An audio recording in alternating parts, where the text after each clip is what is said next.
დილამშვიდობის საქართველოში 11 საათია და გაცემა დღის ნიუსრუმი ბრუნდება პირდაპირ ეთერში. მე ვარ ლელა ბაღდავაძე. 4 ოქტომბრის მოვლენებთან დაკავშირებით დაკავებულთა რაოდენობა 35-მდე გაიზარდა. ქართული ოცნება ასრულებს დაპირებას, რომ პრეზიდენტის სასახლესთან განვითარებულ მოვლენებში მონაწილე პირების მიმართ ნული თანაგრძნობა ექნება. ამ ფონზე ოპოზიცია კვლავ ერთმანეთის კრიტიკითაა დაკავებული. ამ ყველაფრის შემყურე საზოგადოებას კი ისევ ბუნდოვანი პასუხი აქვს კითხვაზე, გვეშველება თუ არა რამე. მაშასე ლელა ჯეჯელავა იქნება ჩვენი პირველი სტუმარი, ვიწყებთ ზუსტად 60 წამში, იქამდე კი თვალი გადავალოთ ბოლოს სიახლეებს.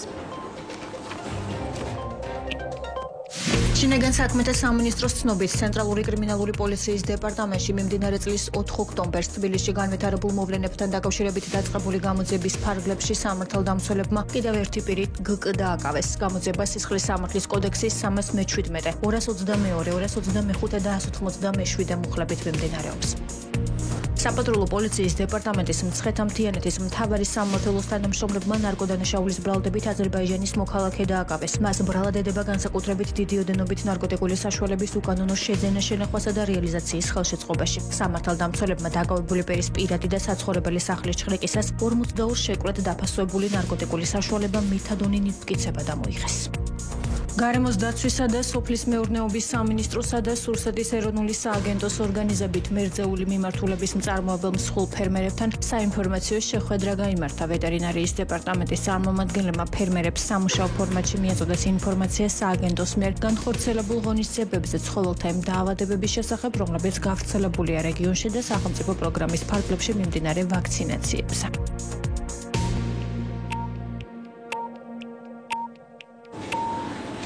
მაშასე კიდევ ერთხელ მოგესალმებით, ეს არის დღის ნიუსრუმი და წარმოგიდგენთ ჩვენს პირველ სტუმარს, ანალიტიკოსი ლელა ჯეჯელავა იმყოფება ჩვენთან ერთად. გამარჯობა თავდო ლელა და მადლობა რომ გვესწრებთ. მივესალმებით თქვენს მაყურებელს, მადლობა მოწვევისთვის. თავდო ლელა, შინაგან საქმეთა სამინისტრომ 4 ოქტომბერს თბილისში განვითარებულ მოვლენებთან დაკავშირებით მიმდინარე გამოძიების ფარგლებში კიდევ 12 პირი დააკავა. ამ დროისთვის ჯამში 35-მდე გაიზარდა დაპატიმრებულთა რაოდენობა, საიდანაც 5-ს პაატა ბურჭულაძეს, მურთაზ ზოდელავას, ირაკლი ნადირაძეს, აატა მანჯგალაძეს და ლაშაბერძეს ორგანიზატორობა, დანარჩენებს კი სახელმწიფო წყობილების დამხობის მცდელობაში მონაწილეობა ედებათ ბრალად. მარტივად გითხავთ, რას აჩვენებს დაკავებულთა რაოდენობა, რიცხვი, რომელიც უკვე 3 ათეულს გადასცდა და რას აჩვენებს ხელისუფლებაში გაკეთებული განცხადებები, რომ მოხდება იმაზე მეტი მოძალადის იდენტიფიცირება, ვიდრე ეს იყო გასული წლის ნოემბერ-დეკემბრის აქციებზე. ძალიან საინტერესოა ის, რომ პრემიერს რომ უწოდებენ იმ ადამიანმა 4 ოქტომბრის შემდეგ დაგვიანონსა, რომ სადღაც 3 ათეულზე მეტ ადამიანს დაიჭერდნენ, მაგრამ ახლა მე მგონი ქართული გამოთქმა იცით არსებობს მადა ჭამაში მოდისო და ძალიან გაერცნენ. არ არის გამორიცხული და ეს მოსალოდნელიც არის, რომ მათ ეს რეპრესიები გამოიყენონ მათთვის არასასურველი ადამიანების მიმართ, იმის და მიუხედავად რა როლი ჰქონდათ 4 ოქტომბრის მოვლენებში, მაგრამ გარდა ამისა, ამას აქვს მეორე ძალიან მნიშვნელოვანი ფაქტორი, ეს არის ფსიქოლოგიური ტერორი და ზემოქმედება, როდესაც შენ 200.000-მდე თუ არა აქვს მნიშვნელობა ყოველ შემთხვევაში ძალიან დიდ ციფრს საკუთარი მოქალაქეებისას უანონსებ, რომ ის შეიძლება იყოს დაჭერილი, იმიტომ რომ ბრალდება არის ყველას მიმართ წაყენებული. ახლა რაც შეეხება იმას, მე დარწმუნებული ვარ, რომ ყველა ადამიანმა, რომელიც იქ იდგა, ნამდვილად იცოდა და პირადად ჩემს მოსაზრებას მოგახსენებთ, რომ ხელისუფლება უნდა გვეიძულებინა, ანუ რომ წასულიყო. ყველა მიცოდა იქ რისთვის მოვდიოდით. ანუ დამხობის აქციაზე მიდიოდით? იმიტომ რომ ასეთ შეფასებას აკეთებს ქართული ოცნება. ის რა შეფასებას აკეთებს, არ აქვს მნიშვნელობა. ხელისუფლების იძულებას, რომ დათმოს ხელისუფლება და დაუბრუნოს ხალხს, ქართულ ლექსიკონში სხვა სიტყვა არ ეძებნება. იქ გარკვევით იყო ნათქვამი დეკლარაციაში. ამოიღეთ და ნახეთ. ხელისუფლების მშვიდობიანი ტრანზიცია. ხელისუფლების მშვიდობიანი ტრანზიცია ნიშნავს, რომ მათ ძალაუფლება უნდა დაეთმოთ. ამას კიდევ ერთხელ ვამბობ, ქვია რა დამხობა, იმიტომ რომ ეს ნებით არ ხდებოდა. ეს ხდებოდა ხალხის მიერ იძულებით, ანუ ზეწოლით. ძალიან მარტივად არის ყველაფერი. ახლა რაც შეეხება რევოლუციას, როდესაც ჩვენი საზოგადოება დიდი ნაწილი მოექცა ამ რაღაცა კვლავ ფსიქოლოგიური წნეხის ქვეშ სიტყვა რევოლუციასთან დაკავშირებით. მაპატიეთ ზუსტად ვერ შევძლებ ციტირებას, მაგრამ ჩემთვის ყველაზე ავტორიტეტული ქართველის, მათ შორის ალბათ ცხადია ხვდებით, რომ პაპუაშვილზე, კობახიძეზე, ვოლსკიზე და ყველა მადზე გაცილებით უფრო ბრძენის სიტყვებს მოგახსენებთ. ხალხო, ნუ გეშინიათ რევოლუციის. ის იმისთვის ხდება, რომ მშვიდობიანობა მოიტანოს. ის ღვინოს გავს, ჯერ აირევა, ადუღდება, დადუღდება და შემდეგ ყველაფერი დაიწმინდება. ასე რომ ეხა რამდენიც არ უნდა ილაპარაკონ, რა ტერმინებითაც არ უნდა შეფუთონ მათ, ხო?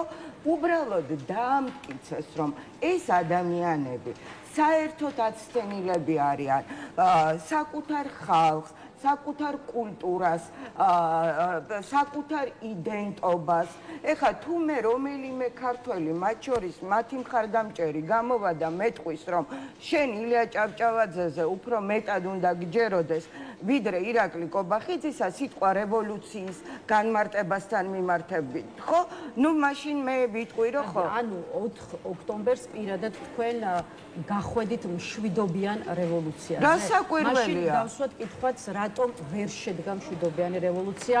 რა მოხდა? რევოლუცია არ იმუშავა. ვინ ვის უღალატა თქვენი აზრით, იმიტომ რომ ეს არის ერთ-ერთი ესე ვთქვათ შეფასება, რომელიც ამ თვალსაზრისით ისმის. ამას ემატება სხვათა შორის თვითონ მურთაზ ზოდელავას განცხადება, რომელმაც ერთგვარად მოასწრო და დაპატიმრებამდე ასე დაუბარა მათ, ვინც ბრძოლის გაგრძელებას ამის შემდეგ აპირებს, არ ენდოთ რესურსიან ხალხს. აი როგორ ფიქრობთ, რას და ვის გულისხმობდა მურთაზ ზოდელავა და ამ თვალსაზრისით საჭიროა თუ არა ასე თქვათ სათქმელი პირდაპირ და არა რაღაცა შეფუთვით და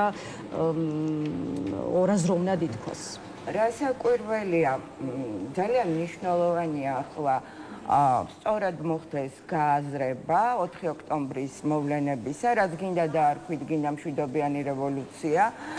ფაქტი ის არის, რომ კობახიძეს და ამ გუნდს ძალადობრივ რევოლუციად თუ ჯანყად ამისი გაყიდვა საერთაშორისო და მიყიდვა საერთაშორისო საზოგადოებისთვის არ გამოუვიდა და ამას ჩვენ ვხედავთ ყოველდღიური განცხადებებიდან და შეფასებებიდან ცივილიზებული სამყაროს კუთვნილი ასე ვთქვათ ქვეყნებიდან. ამიტომ შეფასებებისთვის რასაკვირველია, კარგია რომ ვიცოდეთ რა მოხდა რეალურად, ნამდვილად, იმიტომ რომ ბუნებრივია მით უმეტეს მურთაზის მიერ ბოლოს დატოვებული ის პატარა რებუსი ბევრს თავსატეხს აჩენს, ბუნებრივია, მაგრამ მე თვითონ პირადად იმის და მიუხედავად იტყვის თუ არა მურთაზ ზოდელავა რა მოხდა. ეს მხოლოდ ამ ადამიანებს შეუძლია და მე მგონი ყველას არავინც ახლა დაპატიმრებულია. რეალურად რა მოხდა, რა გათვლა იყო და რატომ არ იმუშავა ბოლომდე. მე შემიძლია გითხრათ ჩემი მოსაზრება, რომელიც სრულად განსხვავებულია იმ პოლიტიკოსების მოსაზრებებისაგან, რომლებიც ძალიან კომფორტულად გრძნობენ თავს, რომ ბევრს ლაპარაკობენ და ცოტას აკეთებენ. და მე მგონი ეს გახდა მათთვის კომფორტის ზონა, რომელიც არც ერთ შემთხვევაში არ ეთმობათ. ხო, მე ვერ ვიტყვი, რომ რევოლუცია არ შედგა. შედგა, იმიტომ რომ შედეგების სახეზე გვაქვს. ქართული ოცნების მდგომარეობა თუ არ მივიღებთ შიდა მხედველობაში იმ რეპრესიებს, რომელიც მოსალოდნელი იყო, რასაკვირველია, საერთაშორისო ასპარეზზე ძალიან დამძიმდა, ბევრად უფრო ვიდრე 4 ოქტომბრამდე იყო და მოდი ამაზე შევთანხმდეთ. ამაზე მეტყველებს ყველა განცხადება და ამაზე მეტყველებს თვითონ ირაკლი კობახიძის განცხადება. ერთი ხელით ამბობს იმას, რომ ნულოვანი თანაგზნობა და მე თქვენის ნებართვით მე ამას ცალკე შევეხები და მეორე მხრივ აკეთებს განცხადებას, რომ ითხოვს deep state-თან მეგობრობას, ანუ პარტნიორობას. ესე იგი, ეს იმდენად ნათლად აჩვენებს იმას, რომ ქართული ოცნება არის აბსოლუტურად გამოუვალ მდგომარეობაში, იმიტომ რომ ვერცერთ შემთხვევაში ვერ იღებს ლეგიტიმაციას. ნახეთ, ბიძინა ივანიშვილმა აქ სახელმწიფო გააუქმა, მაგრამ შექმნა კორპორაცია, რომელიც ემსახურება თავის ბიზნეს ინტერესებს. მაგრამ ასეთი კორპორაციების მოქმედებასაც აქვს თავისი გარკვეული წესები, ჩარჩოები და ნორმები. ეს თუ შენ გინდა იყო ტრანსნაციონალური კორპორაციის, როგორც ამას წარმოუდგენიათ ნაწილი, მაშინ იმ წესებსაც უნდა დაემორჩილო, რაც იქ არის. ამიტომ ამათ არავინ ლეგიტიმაციას არ მისცემს, როგორაც არ უნდა დაუშვათ ეს აქ მოუხაროს ქედი ემირატების პრეზიდენტ ზაიდს ბიძინა ივანიშვილმა და ეს ქედის მოხრა მხოლოდ იმიტომ იყო, რომ მას ეიმედება, რომ ის სქემები, რომელიც დღეს ამ კორპორაციულ, ასე ვთქვათ, სისტემაში მუშაობს, რომ იქ ზაიდი დაეხმარება მას, რომ ლეგიტიმაცია მიიღოს. არა, ეს ძალიან მნიშვნელოვანია. მან კარგად უნდა იცოდეს, რომ შეერთებულმა შტატებმა ძალიან სერიოზული ომი გამოუცხადა ნარკო ბიზნეს და ნარკო უკაცრავად არალეგალური საწვავის ნავთობპროდუქტების ბიზნეს, ანუ შავი ნავთობის ბიზნეს. აქედან გამომდინარე, ეხლა ეს რაც არ ჩანს დაუშვათ ესე პირდაპირ კადრში მიღმა ძალიან სერიოზული პროცესები მიდის. ივანიშვილს სერიოზული გაიხსენეთ, რის გამო იყო რიჟვაძის თემა წამოწეული, ხო? გაიხსენეთ, რის გამო არის რა ტიპის, ასე ვთქვათ, ბრალდებები ისმის ლივუაშვილთან და ღარიბაშვილთან მიმართებაში, რომელსაც ბიძინა რაღაცეებს ედავება. ეს კულისებს მიღმა, რაც მიდის და რაც ძალიან სერიოზული ანალიზის საფუძველია და ამას არ აკეთებენ არც ჩვენი პოლიტიკოსები და არც ჩვენი ექსპერტები. ეხლა მთავარი ის არ არის, რა შეეშალა მურთა ზოდელავას. ყველას შეგეშალათ და ძალიან ბევრი, იმიტომ რომ თქვენ რომ არ შეშლოდათ ქართულ პოლიტიკოსებს, დღეს მსოფლიო ვარსკვლავი პატა ბურჭულაძე სახელმწიფოს გადატრიალების მუხლით არ იჯდებოდა ციხეში, იმიტომ რომ ბევრს ლაპარაკობდნენ და ცოტას აკეთებდნენ. ეს თემა, რაზეც აუცილებლად ვისაუბრებთ, გაცემის მსვლელობისას ერთ-ერთი აქცენტი სწორედ ეს გვექნება ჩვენი ინტერვიუს განმავლობაში, თუმცა იქამდე სწორედ აი რევოლუციასთან დაკავშირებულ ანალიზს რომ დაუბრუნდეთ, რა იყო შეცდომა მათ შორის დაშვებული პოლიტიკოსების მხრიდან, მოქალაქეების მხრიდან და რა არის გასაკეთებელი. თქვენ კი ამბობთ, რომ თქვენი აზრით შედგა რევოლუცია და ამ რევოლუციას თავისი შედეგები აქვს. თუმცა მაინც ხელისუფლებაში რჩება ქართული ოცნება, ხო? შესაბამისად, რა არის გასაკეთებელი იმისთვის, რომ აი ეს მშვიდობიანი რევოლუციის მორიგმცდელობას უკვე ქართული ოცნების, ასე ვთქვათ, გასვლა მოხდეს ხელისუფლებაში. მე არ ვფიქრობ, რომ ჩვენ შეიძლება მორიგი მშვიდობიანი რევოლუცია კიდე დაგვჭირდეს. მე ვფიქრობ, რომ ეხლა წარიმართება პროცესები, რომელსაც შეიძლება არ არის გამორიცხული. რა ტიპის პროცესებს ელოდებთ? მოყვეს მშვიდობიანი ტრანზიცია რეალურად ხელისუფლებისა და ეს უნდა მოხდეს ძალიან გონივრული სინერგიით ჩვენი დასავლელი პარტნიორებისა და პლუს იმაც, ვინც იცის რა არ უნდა გაკეთდეს, მაგრამ არ ამბობს რა უნდა გაკეთდეს. აი გავშალოთ ეს თემა, რას ველოდებით პარტნიორებისგან და რა არის გასაკეთებელი ოპოზიციის პარტნიორებისგან ველოდებით, რომ ბოლომდე და ეს ჩანს უკვე რომ აღარ შეიცვლება გაყვენ არაღიარების პოლიტიკას ქართული ოცნებისას, ეს ძალიან თვალსაჩინოა უკვე. რაც შეეხება პოლიტიკოსებმა, უნდა მოამზადონ საფუძველი იმისთვის, რომ ვინ აღიარონ ჩვენმა პარტნიორებმა და ვისთან შეძლონ საუბარი, ეს მაინც იცოდნენ. იცით რა შეასაქმე, ჩვენ რასაკვირველია, უფრო მეტ მოლოდინებს ვამყარებთ ხოლმე გარე პროცესებზე, ვიდრე შიდა პროცესებზე. მთავარი პრობლემა ის არის, რომ დასავლეთმა ვერ დაინახა ერთიანი კონსოლიდირებული ძალა, რომელსაც ხელისუფლების შეცვლის შემთხვევაში შეიძლება ელაპარაკოს. ხო, ახლაც ურთიერთბრალდებებს და დაპირისპირებას ხედავთ ოპოზიციური ძალების მხრიდან ერთმანეთის მისამართით, ხო? ახლა ამ სიტუაციაში მაინც შეიძლება გქონდეს მოლოდინი იმისა, რომ ამ ერთხელ მაინც ოპოზიცია რაღაც ერთიან აზრამდე და ერთიან აი განსაკუთრებით იმ ხალხს მინდა ვესაუბრო, რომლებიც 4 ოქტომბრამდე და მათი პოზიცია იყო ასეთი, და სულ ამას ამბობდნენ, გეგმა რა გაქვთ, გეგმა რა გაქვთ. აი ახლა მე ვკითხულობ, გეგმა რა გაქვთ. ძალიან მაინტერესებს, სადმე 4 ოქტომბრის შემდეგ, აი მთელს როგორ გითხრათ, სიტყვიერ მემაში, ქარბუქში, რაც დადგა ეთერების საშუალებით, სადმე რაციონალური გამოსავალი ან გეგმა მოისმინეთ, თუ მეტყვით მე ბოდიშს მოვიდე. ზუსტად ამაშია პრობლემა, რომ ამ პასუხი პოლიტიკოსებს არ აქვთ რჩევის სახით ხომ არ ეტყოდით ანალიტიკოსები, რა იქნებოდა სწორი გეგმა და სწორი ნაბიჯები შექმნილ სიტუაციაში. ის რაც იყო აქამდე, სანამდე ოპერის მომღერალი იძულებული გახდებოდა ჩართულიყო პროტესტში და რევოლუცია მას დაეანონსებინა. ის რომ უნდა შეიქმნას ერთიანი ალტერნატიული ძალის ცენტრი, რომელსაც ექნება შიგნით ხალხის ნდობა და გარეთ ჩვენი პარტნიორების ნდობა. ძალიან მარტივია გეგმა. ძალიან მარტივია, მაგრამ ამას ვერ ახერხებენ. იმიტომ რომ ამ ქვეყანაში ყველა საკუთარი თავი უფრო მეტად უყვარს, ვიდრე ეს ქვეყანა.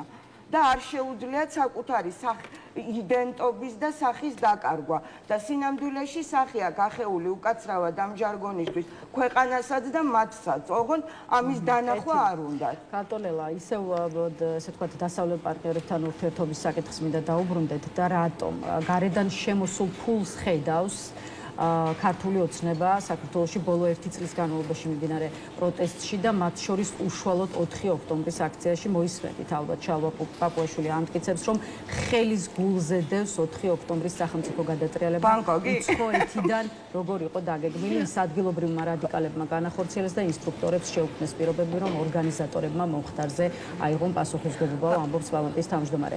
რამდენად საფუძვლიანი შეიძლება იყოს მტკიცება იმის თაობაზე, რომ აი არ ვიცი ქართულ პროტესტს აზდის უცხოური ფულის სუნი, განსაკუთრებით ევროს სუნი, იმიტომ რომ სწორედ აი ეს ბრიუსელის სადმე არის პროტესტს ქონოდა ფული. ნეტა ქონოდა ფული და ეს დატყობოდა ქართულ პროტესტს. ეხა ის ხელისუფლება, რომელიც გაეხვა ისეთ წარმოუდგენელ სკანდალში, რასაც ბანკოკის სკანდალი ქვია, ნუ მე არ ვიცი საერთოდ როგორ შეიძლება რამეზე ლაპარაკობდეს კიდე. ნუ მე ერთი რამ მესმის, რომ და სხვათა შორის მართალი გითხრათ, აი ასე გამოაშკარავება ჩვენი სპეცსამსახურებისა რა მდგომარეობაში არიან და რითი არიან რეალურად დღეს რას წარმოადგენს ქართული უსაფრთხოება, მე არ ვიცი კიდე როგორ შეიძლება მომხდარიყო, ხო? რაც ბანკოკთან დაემართა. მე შეხედეთ, მე აუცილებლად მინდა აი თანამიმდევრულად განვიხილოთ კობახიძის და პაპუაშვილის განცხადებები, ხო? ჯერ ეს იყო, რომ deep state-ის სანამ არ დამარცხდება ჩვენ არც ერთ შემთხვევაში მოკლედ ევროპასთან არ გვექნება ურთიერთობა, იციან რომ ამერიკელებთან უნდათ ურთიერთობა, მაგრამ ტრამპი deep state-ი გამოიყვანეს, ესეც ხო გახსოვთ, არა? უშინაც გაკეთდა განცხადება, რომ სახელმწიფო დეპარტამენტმა უნდა დაამტკიცოს, რომ არ მოქმედებს deep state-ის. დაამტკიცოს არა, მათ სხვა რამე იყო, ლელა. სახელმწიფო დეპარტამენტმა კეთილი ინებოს, აი ეს ფრაზაა ძალიან მნიშვნელოვანი. და დაამტკიცოსო, დაგვიმტკიცოსო თან, დაგვიმტკიცოსო. კობახიძეს მიმართავ. ერთვენიერ დღეს სახელმწიფო დეპარტამენტი კეთილს ნამდვილად ინებებს. მაგრამ ეს თქვენს კეთილებს მე რამდენად მოეწონება, მე არ ვიცი. ასე რომ უნდა გითხრათ, რომ ესენი არიან ძალიან დიდ საერთაშორისო სკანდალებში გახვეული. უზარმაზარში დაწყებული ბანკოკის სკანდალიდან დამთავრებული შავი ნავთობის თემით და ასე შემდეგ და შემდეგ. და რევოლუცია შედგა, არ შედგა, ეს კი არ არის ახლა მნიშვნელოვანი, თუმცა ეგეც მნიშვნელოვანია, რომ არც ერთმა საერთაშორისო ძალამ, მათ შორის ესენიც რომ პარტნიორებს გონიათ რომ არიან, მეზობელი ქვეყნები და რეგიონი არც ერთმა განცხადება არ გააკეთა ამ ასე ვთქვათ 4 ოქტომბრის მოვლენების დასაგმობად და ხელისუფლების მხარდასაჭერად. დასავლური ქვეყნები არ გმობენ ასე ვთქვათ 4 ოქტომბერს ათონელის სასახლესთან განვითარებულ მოვლენებს განვიხილავთ როგორც ძალადობის წახალისებასო უკაცრავად ერდოღანმა დაგმო მინდა გავაცნო ისევ ერდოღანმა დაგმო არც ერთ ორგანიზაციას თუ სახელმწიფოს არც ამერიკის შეერთებულ შტატებს, ევროკავშირს და მის ქვეყნებს არ გაუკეთებია განცხადება, რითაც დაგმობდნენ ხელისუფლების დამხობის მცდელობას, რაც ძალადობის მხარდაჭერის ირიბი, მაგრამ კაფეო გამოხატულება. კითხვა მაქვს. რატომ არ გვესმის ისე ჯერ მე დაგისვავთ კითხვას და მე ერთიანად მიპასუხეთ, რატომ არ გვესმის 4 ოქტომბრის მოვლენებზე განცხადებები დასავლელი პარტნიორების მხრიდან? მოიცადეთ, აღმოსავლელებისგან გესმით? რომელიმე ქვეყანა მითხარით ერთი ერდოღანს ინტერესები არ აქვს საქართველოსთან, მეზობელი ქვეყნების განცხადებები ნახეთ? მეზობელი რას ნიშნავს ეს? ამ თემაზე არის დუმილი განცხადებების ნაცვლად. ეს ნიშნავს იმას, რომ ამათ ხელისუფლებად რეალურად არ აღიარებენ. და არც ამათი შეცვლა მიაჩნიათ ტრაგედიად, არა არჩევნების გზით. მარტივი რაღაცა, ეხლა ამას არ უნდა ბევრი ლაპარაკი.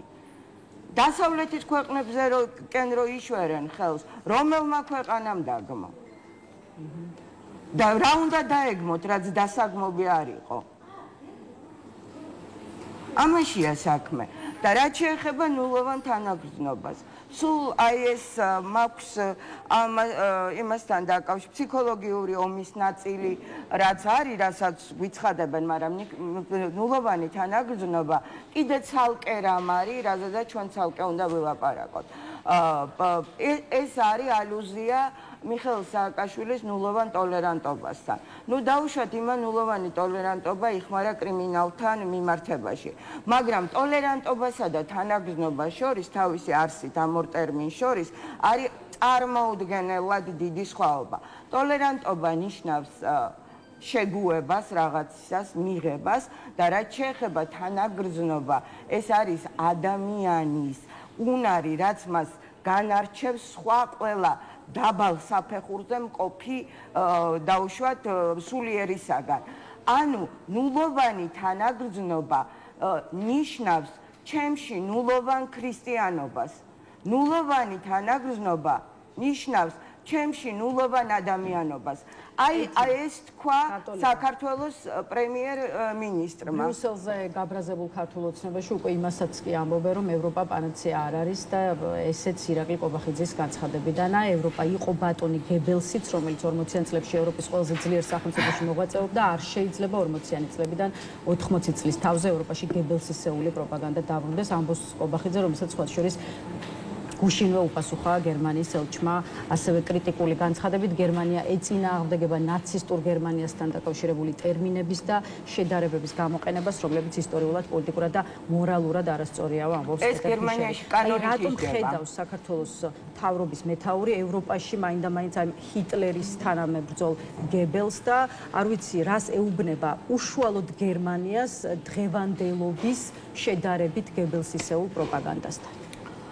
ხო, რაც შეეხება, მოდი დავიწყოთ იქიდან, რომ თავისი მასშტაბებით გებელსა და ყობახიძეს შორის ძალიან დიდი სხვაობაა, მაგრამ რასაც ის აკეთებს, რა ტიპის პროპაგანდასაც ის ასაღებს თავის მომხრეებს, აი ეს არის გებელსი, ოღონდ ის გაცილებით უფრო რაფინირებულად აკეთებდა და გაცილებით უფრო მეტ ემოციებს იწვევდა, იმიტომ რომ ამის კეთებას აქვს თავისი ტექნოლოგიები, რომლის აზრზეც ყობახიძე არ არის, მაგრამ სურვილი წამოწთენა ქონდა ზუსტად ასეთი, რასაც თვითონ აკეთებენ, ის დააბრალონ სხვას. ეს ჩვეულებრივი მეთოდია დაუშვათ, ასე რომ სხვათა შორის არის ერთი ძალიან კარგი წიგნი სიბნელის და სინათლის სტრატეგიები და იქ არის აი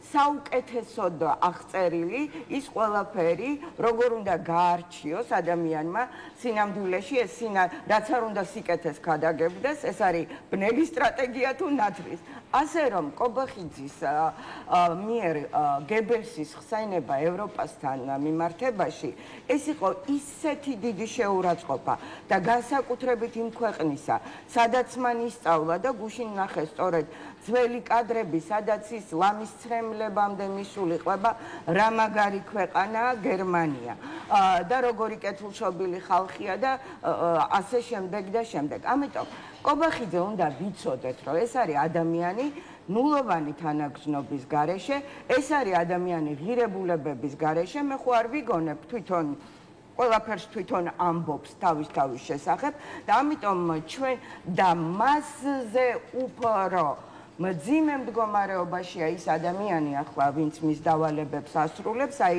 ბიძინას მაინკამფი ისეთია, რომ აბა რა გითხრათ, არავის არ უსურვებ დედამიწის ზურგზე და ფასი, რომელსაც ის ამ ბრძოლაში გადაიხდის და ის ბრძოლა არ არის ეხლა აქ ხელისუფლებაში ვინ იქნება, მარტო ცოტა სხვა რეგისტრში მიდის ბიძინასთვის ეს ბრძოლა და ფას, რომელსაც ის გადაიხდის აი რაც მეტ მსხვერპლს დააგროვებს, მით მაღალი იქნება ფასი, მაგრამ საქმე იმაშია, რომ ჩვენი სტრატეგია უნდა იყოს ძალიან ნათელი. იმის და მიუხედავად, როგორი იქნება რეპრესიების ხარისხი, ჩვენ უნდა შევძლოთ საკუთარ შიშებზე გამარჯვება და ჩვენ არ უნდა მივცეთ ივანიშვილს ის კმაყოფილება, რომ ჩაგთვალოს მსხვერპლად. არც ერთ შემთხვევაში ის მხარე, რომელიც იბრძვის ქვეყნის თავისუფლებისთვის, რომელიც იბრძვის იმის წინააღმდეგ, რომ ადამიანში არ იყოს ნულოვანი თანაგრძნობა, ვერ იქნება კობახიძის და ივანიშვილის მსხვერპლი, ვერც ერთ შემთხვევაში. კეთი ქავტოლელა, ისევ სახელმწიფო დეპარტამენტისადმი ირაკლი კობახიძის განცხადებას მინდა დაუბრუნდეთ და რეალურად ამ თემაზე კითხვა იქნება დღეს ჩვენი ბოლო კითხვა და ამ დაგემშვიდობებით თქვენ ამ თემაზე უკვე ისაუბრეთ და აღმოჩნდა რომ განსაკუთრებული ყურადღება მიიქცია კობახიძის მიმართვის ტონმა სახელმწიფო დეპარტამენტისადმი, მისი განცხადების იმ ნაწილმა, სადაც ის სახელმწიფო დეპარტამენტს მიმართავს შემდეგი სიტყვებით სახელმწიფო დეპარტამენტმა კეთილი უნდა ინებოს და ასე შემდეგ და ასე შემდეგ. აი სწორედ ამ ტონზე მინდა გითხოთ, რა ტონია ეს და ოფიციალური თბილისის საქართველოს ხელისუფლების რა განწყობა ჩანს ამ ტონში სახელმწიფო დეპარტამენტის მიმართ? იცით რა, ჩემი აზრით ამ ტონში უბრალოდ ახლა ცოტა ისეთი თემა დელიკატური, მაგრამ უბრალოდ საერთოდ არაადეკვატურობა ჩანს და მე მაქვს ეჭვი, რომ ამ ბიჭს ძალიან და მის ემოციებს და ფსიქიკას ძალიან უჭირს იმ ტვირთის ზიდვა და რაც ეხლა მას აკისრია ნამდვილად ძალაუფლების მიმართ ადამიანის ფსიქიკა არის ყველაზე მოწყვლადი. და ყველაზე მარტივად ის ანგრევს ადამიანის ფსიქიკას და ჩანს რომ ამ ბიჭს ახლა ნამდვილად უჭირს ამ ტვირთის აწევა ყველანაირად და კობახიძის ფსიქიკას რომ თავი დავანებოთ ორი ქვეყნის ურთიერთობების პერსპექტივასთან მიმართებაში დანახვა შეგვიძლია. ამიტომ არის საშიში ხელისუფლების სათავეში მიტაცებული ძალაუფლების სათავეში ასეთი ადამიანი თორე ახლა მე სხვა შემთხვევაში ნამდვილად მაქვს დღესაც თანაგრძნობა მის მიმართ მიუხედავად ყველაფრისა. აქედან უნდა მაგრამ მინდა გითხრათ რომ სახელმწიფო დეპარტამენტის მიმართ ეს განცხადება არ დარჩება ნამდვილად უყურადღებოდ, ნამდვილად არ დარჩება და ჩვენ ყველანი ნახავთ როგორი იქნება სახელმწიფო დეპარტამენტის კეთილი ნება, მაგრამ ეხლა მთავარია ჩვენ ვისაუბროთ ჩვენი ნება რა არის და საერთოდ რაზე რისთვის გვეყოფა ნება ამ ბრძოლაში. ეს არის ნახოთ რა იქნება ამ კითხვაზე ოპოზიციური პარტიების პასუხი. თქვენს შემდეგ ერთ-ერთი ოპოზიციური პარტიის ლელოს წარმომადგენელი შემოგვერთება, ამიტომ ერთ-ერთი კითხვა იქნება, რასაც გრიგოლ გეგელიას დავუსვათ. მადლობა მინდა გადაგიხადოთ სტუმრობისთვის. დღეს დაგემშვიდობებით, ლელა ჯეჯელავას, ასე ვთქვათ, გავუშვებთ დღეს. შემოგვერთება რამდენიმე წუთში გრიგოლ გეგელია, თუმცა იქამდე რამდენიმე წუთი რეკლამაზე გავიდეთ, ასე რომ დაგვაერთეთ.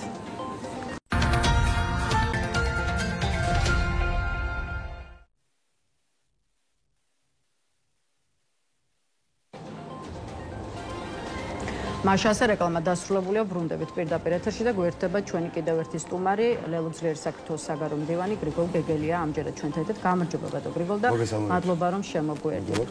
ბატო გრიგოლ, ვიწყებთ 4 ოქტომბერს განვითარებულ მოვლენებთან დაკავშირებული პერიპეტიების შეფასებით, ვინაიდან და რადგანაც იზრდება დაპატიმრებულ პირთა რაოდენობა, გუშინ კიდევ 12 მომიტინგე დააკავეს, რითაც ჯამში 35-მდე გაიზარდა უკვე იმ ადამიანთა რიცხვი, რომლებსაც სახელმწიფო წყობილების დამხობის მცდელობა ედებათ ბრალად. ახლა ლელომ იმავე დღეს გაავრცელა განცხადება და თვითონ მომხდარს ათონელის სასახლესთან განვითარებულ მოვლენებს პოლიტიკური, ასე ვთქვათ, ავანტიურა უწოდა, თუმცა გაქვთ თუ არა სხვა რამეც სათქმელი, როცა უყურებთ დაკავებულთა რაოდენობას და როცა ხედავთ, რომ ქართული ოცნება ერთგვარად ასრულებს დაპირებას იმის თაობაზე, რომ დაუნდობელი იქნება ათონელის სასახლესთან განვითარებულ პროცესებში მონაწილე თითეული პირის მიმართ.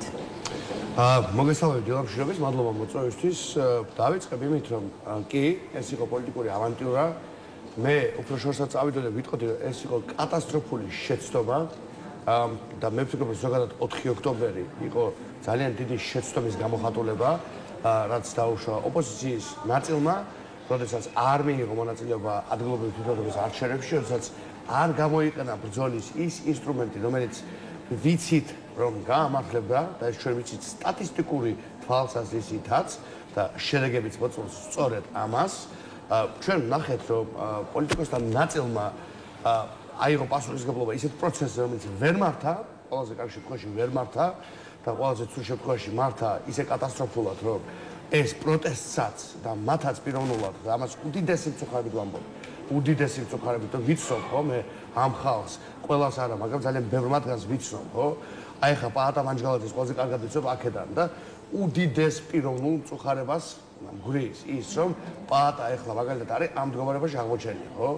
და არის პატიმრობაში და შეიძლება ემუქრებოდეს 9 წელი. ეს არის ჩემთვის წარმოუდგენელი. მათთვის არაფერი გასაცდელი კრიტიკის გარდა. ახლა რამდენ ადამიანზე ავიდა. იცით რა მაქვს ათქველი? პირველი ის, რომ რაციონალური გეგმა უნდა არსებობდეს დიახ. და ჩვენ ამას ვამბობდით 3 თვის განმავლობაში. სად არის რაციონალური გეგმა? 3 თვე ვამბობდით ამას. და რა იყო პასუხი? აღარ გავიმეორებ, ხო? როგორი ტიპის ეპითეტები მოდიოდა მეორე მხრიდან, აღარ გავიმეორებ. 3 თვე მკითხულობდით, თუ არა არჩევნებში მონაწილეობა და მაგრამ ამ არჩევნებმაც ვერაფერი აჩვენა. და ვერაფერი რატო ვერ აჩვენა? უკაცრავად რატო ვერ აჩვენა? მე გეტყვით, როგორ არ აჩვენა? გეტყვით რა აჩვენა? ბატონო გრიგოლ, 3 მანდატი, უბრალოდ 2 არა, ამას დედაქალაქ თბილისის საკრებულოში. ნახეთ, რამდენი რაღაც აჩვენა. პირველი 2 მანდატი. არა, მანდატები რატომ ეთქვით რა აჩვენა? ახლა სხვანაირად საკრებულოს არჩევნები იყო. არა, სხვანაირად გაჩვენა. თბილისის არჩევნები ვერ მოიგო. გავიგე, იმიტომ ვერ მოვიგეთ, რომ ეს ხალხი არ გამოვიდა არჩევნებზე, მაგრამ ნახეთ რა აჩვენა. პირველი აჩვენა ის, რომ კალაძე არის 20%-იანი მერი. აჩვენა თუ არა? აჩვენა. მეორე აჩვენა ის, რომ იმ შედეგებით, რაც მან დადო, რეალურად მას ეკრებოდა 37%. 37 და არა 71. ღმერთო, მაღალ ეს არის არითმეტიკა ელემენტარული, ხო? მას კახი კალაძეს ეკრებოდა 37%. ხალხი რომ მოსულიყო არჩევნებზე და ეს პატივცემულები რომ გამოსულიყვნენ არჩევნებზე. ეს არის ფაქტი. და ძალიან გთხოვთ ფაქტზე შევთანხმდეთ. 20%-იან მერს გავატანეთ მილიარდზე მეტი ბიუჯეტი და ამ ქვეყნის დედაქალაქი 4 წელი. ბატონ ვერ დაარწმუნეთ საზოგადოება, ბატონ გრიგოლ, ახლა ამაზე საზოგადოებაზე არ მაქვს პრობლემა და საუბარი. საზოგადოება კი არა. გეტყვით პირდაპირ ძალიან გულწრფელი ვიქნები. საზოგადოებასთან მე არ მაქვს პრობლემა. იცით ვისთან მაქვს პრობლემა? ვინც ეს საზოგადოება განაწყო არასწორად.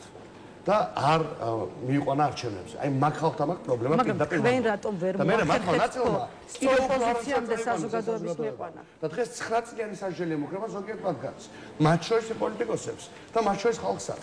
ეს სწორია? და კიდევ ვიცით რას ვიტყვი? მაგ დღეზე, რომელიც ძალიან ტრაგიკული მომენტია, ჩემთვის კიდევ ერთხელ გაზმირა გავუსვა.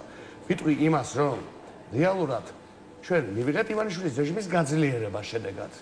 აი ის მართლაც ავანტიურისტული პროპაგანდა რაც ჰქონდა კობახიძეს, რომ სადღაც ტყეში არის ჩაფლული იარაღი, რომ იქ ესტონეთი და ლატვია არიან შეთქმული, თუნდაც წამიერად, რა თქმა უნდა, არაფერს გავსი არ ხდებოდა, რა თქმა უნდა, ამაზე ხო როგორ შეიძლება ნორმალურ ადამიანს ქონდეს სხვა აზრი. მე არც კი ვუშვებ ამას, მაგრამ თუნდაც კადრის დონეზე მან ახლა მიიღო სალაპარაკო და ძალიან დიდხანს ილაპარაკებს კობახიძე ამაზე. თქვენ ჩემზე კარგად იცით კობახიძე და მისი პროპაგანდისტული ხრიკები. ძალიან დიდხანს ილაპარაკებს და ძალიან ბევრ ადამიანს დააკავებს კიდევ. და ეს იყო რეჟიმთა ბრძოლის გამოხატულება. მიხეილ სააკაშვილი ეუბნება საზოგადოებას, ვინც სახალხო კრების დაპატიმრებულ ხუთეულს ამუნათებს, ცდილობს დაფაროს თავისი სიმხდალე. ხა ამ დღეების განმავლობაში სააკაშვილს რომ თავი დავანებოთ, ბევრი ადამიანის გამოისმენთ პროპოზიციას, რომ აი გურჭულაძემ, ზოდელავამ და სხვებმა გააკეთეს ის, რაც შეეძლოთ და რასაც თავად ფიქრობდნენ, რომ იყოს სწორი ნაბიჯი. რას აკეთებს სხვები, რას აკეთებს ქართული პოლიტიკური სპექტრი, რას აკეთებს მათ შორის თქვენი პარტია და მათ შორის ბოლოს როდის იყავით რუსთაველის გამზირზე ეს კითხვაც რომ დავსვი. მე პირადად ზოგადად პარტიას და მე როცა ვიყავ ბოლოს რუსთაველის გამზირზე ყველას ახსოვს ძალიან კარგად. ხო, თქვენ გამოგაძევეს იქიდან ეს ხო გამოგაძევეს არა ის სწორი სიტყვა. მე დავტოვე იქაურობა რომ არ ყოფილიყო ექსცესი, იმიტომ იქ არ მოხდებოდა კარგი არაფერი რიგი პირების გამო, რომლებაც მე მათმა ნაწილმა ის ისურელე ჩაიდინეს, რაც ჩაიდინეს. აი ესე კრიტიკებთ 4 ოქტომბრის მოვლენების ორგანიზატორებს. რა არის თქვენი არა, კრიტიკაზე არ არის. ეს ქვეყანა ეწირება ამ ყველაფერს. და ვაკრიტიკებდე, ამ ნაკრიტიკებდნენ. ეგ ხო არ არის არსებითი. ჩვენი ქვეყანა ეწირება ამ ყველაფერს. ჩვენ ვეწირებით ამ ყველაფერს. საშინელება ტრიალებს. ამიტომ ძალიან ფრთხილი და სწორი ნაბიჯები უნდა იქნას გადადგმული. ფრთხილი ანიშნავს 7 ყოველთვის, თუმცა ნიშნავს 7-იანს. ეს ნიშნავს პასუხისგებლობას და გააზრებას. მე და მარტო ჩემ კრიტიკაზე იყოს, ან ვიღაცა მე მაკრიტიკოს, რაში მაინტერესებს, რა პრობლემა არის. ყოველდღე ვიღაცა მაკრიტიკებს, რაც პოლიტიკოსი ვარ. ეგ არ არის არანაირი პრობლემა ჩემთვის, აბსოლუტურად. მაგრამ თუ ჩვენს ნაბიჯებს შეეწირება რაღაც უფრო მეტი, რაღაც უფრო დიდი და ჩვენი საერთო ბრძოლა, ეს კრიტიკაზე კი არ გადის და ვის ვინ მოსწონს. ეს უკვე ჩვენს სიცოცხლეზე გადის და თავისუფლებაზე და ამ ერის მომავალზე. და მე ამიტომ არ გონია შეცდომის დაშვების უფლება გვაქვს, არ გვაქვს. ისეთ ბრძოლაში ვართ, აქ შეცდომას რო უშვებ, ეს ძვირი უჯდება მარტო შენ თავს კი არა, და შენს ახლობლებს და შენს ოჯახს და მეგობრებს და პარტიას, თელს ერს, ამ ქვეყანას.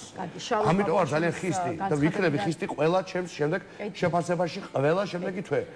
გვეყო ეს რაღაცა დუმილი კიდევ 3 თვე არ ვლაპარაკობთ ბევრ ვიღაცაზე. ეხლა ვუპასუხებ ყველას შესაბამისად. აი ეს იცოდეს ყველა. 3 თვე რო პირში წყალი მქონდა ჩაგუბებული ამ ბრძოლის ინტენსების გამო. არასდროს აღარ გავჩერდები. ყველას ვუპასუხებ და დავაქრო სახელს. და ნეტავი ის 3 თვეც შემძლეებოდა უფრო მეტი ნაკლები როგორ ვთქვათ. რა დაგრჩათ სათქმელი გარდა იმისა, რაც უკვე თქვით, გითხარით, გაქვთ ამ. მე განსხვავებით ზოგიერთი ვისთვის რა გაქვთ სათქმელი? უამრავი ადამიანისთვის აქვს უამრავი რაღაც სათქმელი, მაგრამ მათგან განსხვავებით მე თავს ვიკავებ, იმიტომ რომ რაღაც უფრო დიდს ვხედავ.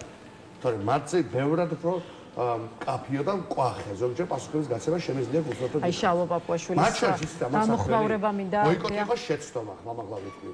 ბოიკოტი იყო შეცდომა. მეორე ცით ამას სათქმელი ძალიან მკაფიოდ. აი ხა რო ამბობენ რომ ნელო ხმები დაკარგა, ხმები კი არ დაკარგა. პოლიტიკის ამბანური ჭეშმარიტება რომ ადგილობრივი თვითმმართველობის არჩევნები ეძება წინა ადგილობრივი თვითმმართველობის არჩევნებს და არა საპარლამენტოს. საპარლამენტოს შედარება ესეც საინტერესოა. ვისაც გიდათ კითხეთ.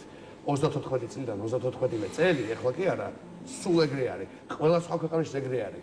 თანაზომადი არჩევნები ეძება ერთმანეთს. ხო, მაგრამ ახლა თვითმმართველობის არჩევნების წონა აყვანილი იყო ლამის საპარლამენტო არჩევნების მნიშვნელობამდე, მათ შორის თქვენი პარტიის 4 პოლიტიკური კოალიციიდან 2 დარჩა სახლში. არა, თქვენ აიყვანეთ ეს. ჩვენ ცადეთ აგვიყვანა, მაგრამ ვინმე გვაცადა?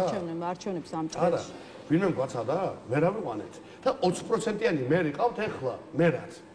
მილიარდზე მეტი ბიუჯეტი გაატანეს კორუმპირებულ რუს ადამიანს, რომელიც არის სრული ტოტალური უსინდისო. მაგ კაცს როგორ უნდა გაატანოს 70%-იან ოპოზიციურ ქალაქში რამე. აი არ დადის. მე ვიყავი ბევრად უფრო ძლიერი ბოიკოტისტი, ვიდრე ბევრი ბოიკოტისტია, იცით? აი ვიტყვი მულცმოვად. არჩევნებში გასვლის წინააღმდეგ მაქვს ხმა მიცემული ჩემი პარტიის პოლიტსაბჭოზე. ჩემ თავზე მოვყვების, ხომ არ ვყვები მინდა ხო? ჩემ თავზე მაქვს უფლება.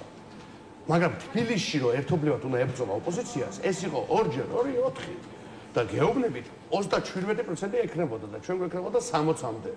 გარანტირებული გამარჯვება გრიგოლ, ფაქტი არის თუ არა ის, რომ ვინც 2024 წლის არჩევნებში ნელოს პოლიტიკას უჭერდა მხარს, ის მოვიდა და მოგცათ ხმა, ვინც ახლა 2025 წლის თვითმმართველობის არჩევნებში თქვენს შესვლას ეთანხმებოდა თვითმმართველობის არჩევნებში, მოვიდა და მოგცათ ხმა, მაგრამ ასეთი ამომრჩევლის რაოდენობა აღმოჩნდა გაცილებით მცირე, ვიდრე ზოგადად ოპოზიციურად განწყობილი ნაწილი. შესაბამისად, ჯამში მაინც მივიღეთ თუ არა ის, როდესაც ლელო სერიოზულად დაზარავდა და დაზიანდა პოლიტიკურად ამ არჩევნებში შესვლის გაწყვეტილება. გეუბნებით, როგორ დაზარავდა 2021 წელს მიღებული ხმები პრაქტიკულად გაორმაგდა. პირდაპირ მინდა ღიად თქვა, ლელო ძლიერი საქართველო, თუ ეგ არის კითხვა, ამ არჩევნებზე გაიზარდა 2-ჯერ შედარებით იგივე თანაზომად არჩევნებთან 2021 წელს რომ იყო. ეს დავდება 24 შედეგი გაიზომება და შედარდება იმ არჩევნებს, რომელიც ჩატარდება საპარლამენტო დონეზე. ეს ყოველთვის ასე ხდება, ხო? ეს მე არ გამომიგონია ყველა არჩევნების ანალიზის ეს იგივე შეგვიძლია გითხრათ 20-ში ქონა სხვა შედეგი, 21-ში ქონა სხვა შედეგი. რომ ნახოთ სხვა პარტიებიც არ ეკომეთ არსებითად მსგავსი რამ. პირდაპირ ვამბობ, ლელო ძლიერი საქართველო გაიზარდა პრაქტიკულად 2-ჯერ, მაგრამ ეს რა სიხარულს უნდა მგვრიდეს?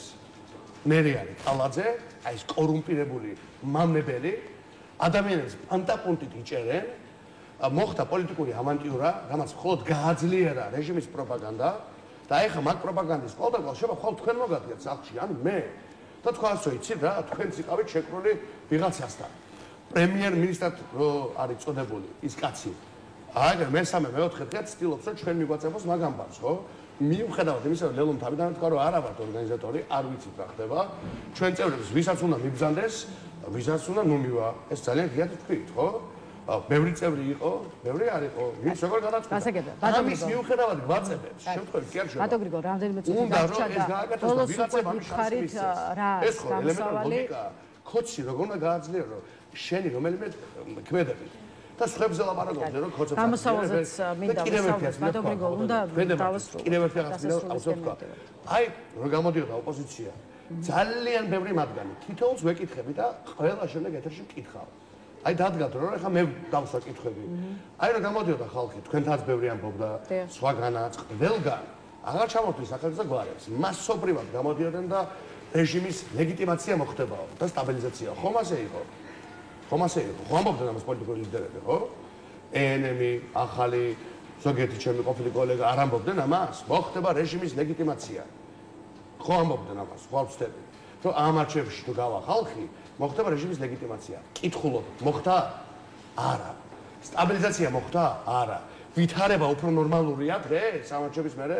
რანაირად? 35 კაცი დაიჭერს მარტო გუშინწი. ანუ როდის გამოვლენ და იტყვიან რომ ცდებოდნენ. ბატონო გრიგოლ, ბოლო კითხვა გამოსავალზე მინდა დავსვათ. რა არის გამოსავალი? კი. როდის იტყვიან რომ ბოდავდნენ დავსვათ, რომელიც ლოგიკურად ჩნდება პოლიტიკური პერიპეტიების არ უნდა და ხალხი მოსულიყო არჩევნებზე სისულელეები უთხრეს და შედეგად მივიღეთ 20%-იანი თვითმართველი. ბატონო გრიგოლ, ეხა დამასმევინეთ კითხვა, რა არის ლელოს შემდეგი ნაბიჯები? სად რომელ ფლანგზე იქნებით იმისთვის რომ ბრძოლა გააგრძელოთ ქართულ ოცნებასთან? მაგალითად ეხა ყველა ფლანგზე. ოკერიას პარტიაში ამბობენ რომ საზოგადოებამ უნდა ნახოს დემოკრატიული პარტიების კოორდინაცია, თუმცა ამ შეკრებას, ასე ვთქვათ, ამ პარტიების ნაწილს ვერ გაეკარება ბოკერიას პარტიის პოზიციით, ვერც ნაციონალური მოძრაობა, ვერც თქვენ და სავარაუდოდ არჩევნებში მონაწილეობის და ჩართვის მიზეზით ალბათ ძალიან მიხარია. ჩდება კითხვა ვიღარ რჩება, მაგრამ ნუ ასეთია ბოკერიას პარტიის პოზიცია. რას ფიქრობთ იმაზე, რომ რიგი პოლიტიკოსის აზრით ლელოს ადგილი აღარ არის ოპოზიციური პარტიების გვერდით? ვინ ამბობს? ხო, აი თამარ ჩერგოლეიშვილი. აი რაში მაინტერესებს თამარ ჩერგოლეიშვილის აზრი? ერთი ამომრჩეველი არ ყავს მაგალს ჯერ. აი პირველ არჩევნებში გავა და ამომრჩეველი ყოლება, მე მელაპარაკოს. რაში მაინტერესებს ხა თამარ ჩერგოლეიშვილის აზრი საერთოდ? არაფერში არ მაინტერესებს პირდაპირ გეტყვი. კარგი, დემოკრატიული პარტიების კოორდინაციის მნიშვნელობას და აუცილებლობას თუ ხედავთ ეს მაინც გითხარით. სად იქნებით ბრძოლას აგრძელებთ ცალკე თუ შეიძლება ვნახოთ ოპოზიციური სპექტრის ერთიანობა? არ ვიცი, მე გეტყვით, არ არსებობს ფორმაზე ვერ ვიტყვი არაფერს. თამარ ჩერგველიშვილის კერძო შეგრძნები მე არ მაინტერესებს, მე პირადად უსურვებ წარმატებას ყველა ბრძოლაში ივანიშვილის წინააღმდეგ ერთმნიშვნელოვნად აბსოლუტურად გულწრფელად ყველას უსურვებ წარმატებას. ბევრი მათგანი მგონი არასწორი, ჩვენ ნახეთ მათ მიერ დაშვებული კატასტროფული შეცდომები. აი ხარ ყვებოდი? არითმეტიკის დონეზე არ მომყვევი, ახლა მომყვევი. ზად ხართ ლეგიტიმაციაზე სისულელე არ ამბობ. მიუსხდეთ სამუშაო მაგიდას იმ ოპოზიციურ პარტიებთან ერთად, ვინც თვითმმართველობის არჩევნების შეშლის გამო გაკრიტიკებდათ. თუ ამას აღარ გააკეთებთ. ნახეთ, ეხლა ხო დავსვი 2-3 კითხვა, ხო? ეს 2-3 არის ძალიან ბევრი და. ხო დავსვი კითხვა, რასაც ამბობდნენ ლეგიტიმაციაზე, იყო სისულელე?